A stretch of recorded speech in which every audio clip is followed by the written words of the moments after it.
Whether you're taking the finish off old shelves, furniture, or hardwood floors, using a wood stain remover certainly speeds up the process. Here's what you'll need.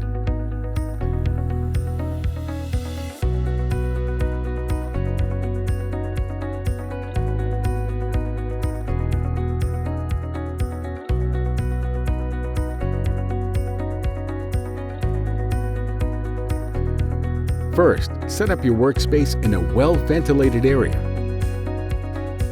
Remove any hardware from the piece. Then wash with warm soapy water and dry it off using a cloth or paper towels. Next, shake the remover well, then pour it into a glass or metal container.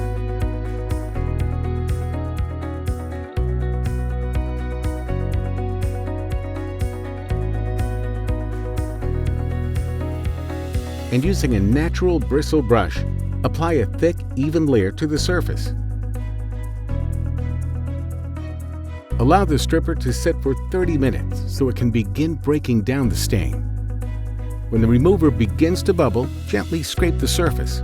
To avoid a mess, scrape the residue directly into the trash. For stubborn areas, rub steel wool in the direction of the grain. Wipe away any remaining material using a damp cloth.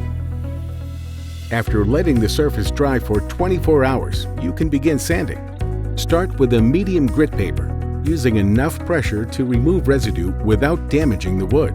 Then wipe the dust away and sand with a finer 180 grit paper until smooth. Finally, vacuum away any remaining dust. And wipe with a damp cloth or mineral spirits to reveal the beauty of your unfinished furniture. Good luck, and thanks for shopping at the Home Depot.